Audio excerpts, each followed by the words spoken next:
In 1507, no one outside a single printing workshop in Saint-Denis, France, had ever seen a map that named the Western continents. In 1513, a Turkish admiral named Piri Reis produced a map of the world drawn on gazelle skin that showed the coastline of Antarctica, a continent that would not be officially discovered for another 307 years. In 1559, a Venetian cartographer named Giacomo Gastaldi published a world map that placed a continuous landmass across the far north of the globe, connecting Asia to North America. A landmass that 20th century oceanographic surveys would confirm exists beneath the surface of the Bering Sea. In 1737, a French royal cartographer named Philippe Boissche published a map of Antarctica showing the continent divided into two land masses by a subglacial sea, a feature that no above-ground expedition could have known existed, and that seismic surveys conducted by the United States Geological Survey in 1958 confirmed is accurate. That is four maps produced across 230 years by four different cartographers in four different countries, each of which shows geographic features that the official history of exploration says could not have been known when the maps were made. That is not a coincidence. That is a source. And whoever that source was, they had access to surveys of this planet that were not supposed to exist. The official position of the Library of Congress, which holds one of the most significant cartographic collections in the world, is that the Piri Reis map represents an imaginative compilation of earlier sources, and that its apparent depiction of Antarctica is a coincidental resemblance to a continent its maker could not have known. The Library of Congress has held that position since the map's significance was first raised publicly in 1956 by a cartographer named Charles Hapgood, who had spent 9 years comparing the Piri Reis map's coastline coordinates with modern Antarctic survey data. Hapgood was a professor of the history of science at Keene State College in New Hampshire. He was not a crank. He was not a self-published theorist. He was a credentialed academic who submitted his findings for peer review, corresponded with the Cartographic Division of the United States Air Force, and received in 1961 a written response from Harold Z. Ohlmeyer, a lieutenant colonel at Westover Air Force Base in Massachusetts, confirming that the coastal features of the Piri Reis map did correspond, with an accuracy Ohlmeyer described as remarkable, to seismic survey data showing the sub-ice topography of Antarctica. That letter exists. It is dated July 6, 1961. It is cited in Hapgood's 1966 publication and has been independently verified by researchers who located the original in his archived papers at Keene State. The Library of Congress, in the 60 years since Hapgood published his findings, has never issued a formal technical rebuttal of his coordinate analysis. It has only maintained its position. There is a difference between rebutting an analysis and refusing to engage with it. The Library of Congress chose the second. Before we go further, if you find these buried investigations as fascinating as I do, hit subscribe so the next one finds you when it drops. The algorithm tends to suppress this kind of research unless you tell it otherwise. To understand what the locked maps show, we have to go back, not just to the age of exploration, and not just to the cartographers whose names appear on the documents that survived. We have to go back to a world in which the maps we consider ancient were themselves considered copies of something older.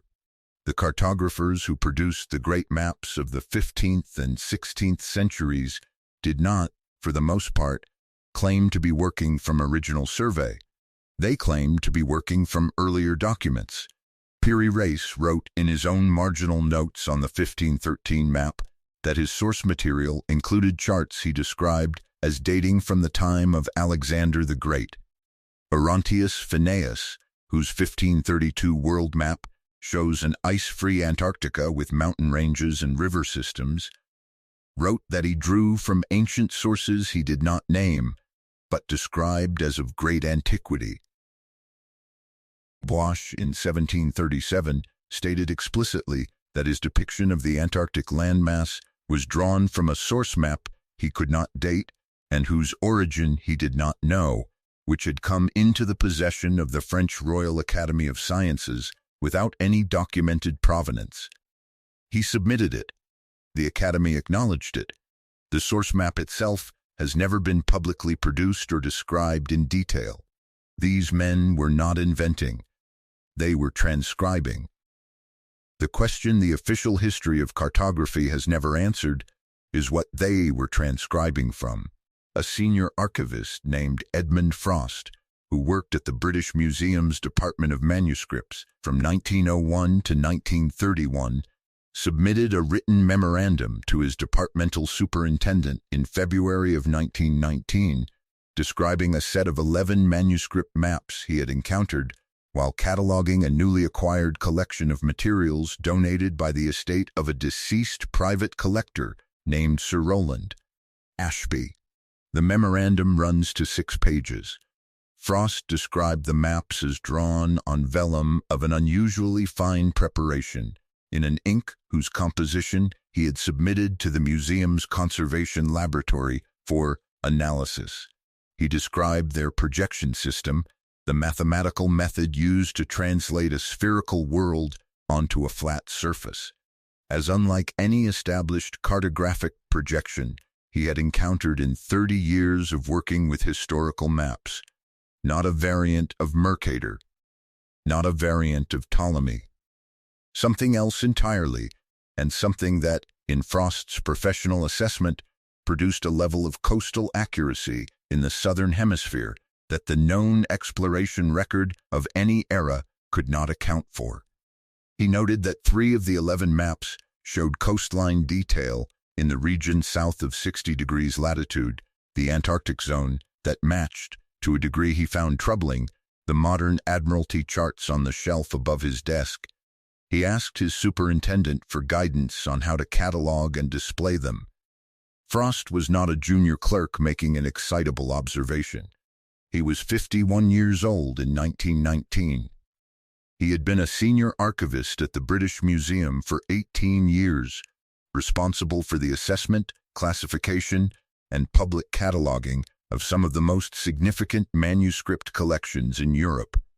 He had examined the Lindisfarne Gospels. He had cataloged materials from the Codex Alexandrinus. He had, in 3 decades of working with historical documents, handled objects that challenged every assumption about what prior civilizations had known and been capable of producing. He was a man whose professional training had made him conservative by habit, slower to conclude, more cautious in claim than almost any layman would be in the same situation. When Edmund Frost wrote that 3 maps in a collection he was cataloging showed Antarctic coastal detail that matched modern Admiralty charts, he was not expressing wonder. He was recording a discrepancy that his training told him could not exist, and asking his institution what to do about it. His superintendent's response was that the maps were to be placed in the restricted holding of the department, pending further review, and that the memorandum was not to be circulated outside the department. No further review was ever documented. Frost's memorandum survives because he made a personal copy, which he kept among his private papers. Those papers were donated to the Bodleian Library in Oxford by his daughter in 1958. They are catalogued there under a Frost Family Papers accession. The memorandum is document 17 in that accession. The 11 maps he described are not in the British Museum's public catalogue. They are not listed in the Restricted Holdings Publicly Accessible Index. They are not listed anywhere. There is a growing body of independent research suggesting that the official history of cartography, particularly the received account of how geographic knowledge accumulated between 1400 and 1600, is built on a foundational assumption that the evidence consistently contradicts. The assumption is that the cartographers of the age of exploration were working outward from a baseline of near total ignorance about the southern hemisphere, gradually filling in coastlines as ships returned from voyages. What the maps themselves show is something different, a body of knowledge about the southern hemisphere that appears fully formed in the earliest surviving documents of the period, and then becomes progressively less accurate as the centuries advance and the original sources are copied at further and further remove from whatever they came from. The Piri Reis map of 1513 is more accurate about the Antarctic coastline than maps produced after Antarctica was officially discovered in 1820. That is the opposite of how cartographic knowledge is supposed to develop. Knowledge is supposed to become more accurate over time, not less. Unless the oldest maps were not the beginning of the knowledge, unless they were already the copies. Constantinople, 1453, the fall of the Byzantine capital to Ottoman forces results in the dispersal of the Imperial Library's collection, described in multiple contemporary accounts as containing cartographic materials of extraordinary age and uncertain origin. The Venetian diplomat and humanist Giacomo Languschi, who was present in the city in the weeks following the fall, wrote in a letter to a colleague in Venice that he had personally handled 2 maps from the imperial collection before they were removed by Ottoman officials, and that the geographic knowledge encoded in them was, in his assessment, not of Greek or Roman origin. He could not say what origin it was. The letter is preserved in the Biblioteca Marciana in Venice. It has been cited by one researcher in a privately published monograph and by no mainstream academic publication. Paris, 1668, the French Royal Academy of Sciences acquires, through a donation whose donor is not recorded in the Academy's minutes, a rolled vellum map of approximately 4 feet by 6 feet showing the Americas, the Southern Atlantic, and the Antarctic region. The Academy's reception register for 1668 lists the map as received under the notation source, unknown. Geographic scope, Southern Hemisphere, complete. The map is referenced 3 more times in Academy records between 1668 and 1700, each time in the context of a request by a named cartographer for access to examine it. Each request was granted. After 1700, the map does not appear in any Academy record. Philippe Buache, who worked from an unprovenanced Antarctic source map in 1737, was a Fellow of the Royal Academy of Sciences. He had full access to its archives. He never identified his source map by name. He said only that it was of great antiquity and unknown origin. Washington, 1942, the Library of Congress acquires, as part of a wartime transfer of materials from a private European collection, a set of cartographic documents described in the transfer manifest as 16th century Italian manuscript maps, 12 items. The transfer manifest is on file at the library under accession 1942 MC7. The manifest lists 12 items received. The library's current public catalog under that accession number shows 9 items. 3 maps that were present in the 1942 transfer do not appear in any finding aid, any digitization project, or any publicly accessible description of the collection. A researcher who identified the discrepancy in 2003 filed a reference inquiry with the library's Geography and Map Division. The division's written response confirmed that the accession contained 9 cataloged items and stated that any additional materials in the original transfer would have been processed separately under independent accessions. No independent accession containing the missing 3 maps has been located. The researchers submitted a follow-up request in 2005 asking whether the library held any record of the 3 items being processed, transferred, deaccessioned, or disposed of. The library's response stated that no such record had been located. 3 maps received under a signed transfer manifest in a wartime acquisition that the library documented precisely because wartime acquisitions required meticulous chain of custody records, disappeared into an institution that is one of the most systematically cataloged repositories in the world. They are not lost. Lost implies accident. They are simply not findable by anyone who asks. This is not coincidence. This is a pattern. But here is what makes the Frost Memorandum different from every other account of suppressed cartographic evidence. In 1947, 16 years after Edmund Frost retired from the British Museum, a map conservator named Dorothea Selby was engaged by the museum's Department of Manuscripts to assess the physical condition of a group of items in the department's restricted holding that had not been examined since their deposit. Selby was not told what the items were. She was given a room, a set of conservation tools, and a list of accession references.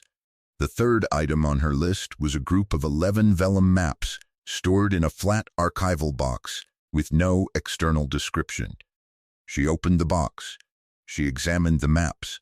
She spent 2 days writing her condition assessment, which was delivered to the department superintendent and is held internally in the museum's conservation records, records that are not publicly accessible but which Selby described in detail to her nephew, a Cambridge-educated historian named Peter Selby, in a conversation he recorded in his personal diary in 1971.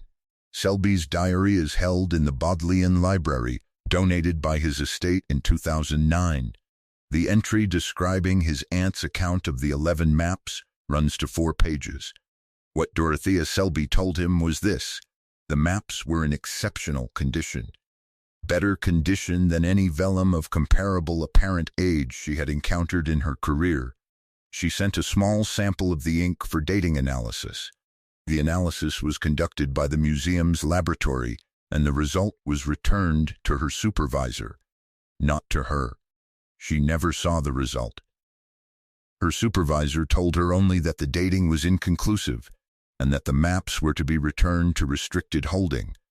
What she told her nephew, based on the physical characteristics of the ink and the vellum preparation, characteristics she had spent 20 years learning to read, was her own estimate. She believed the maps were not 15th or 16th century. She believed they were considerably older. She could not say how much older.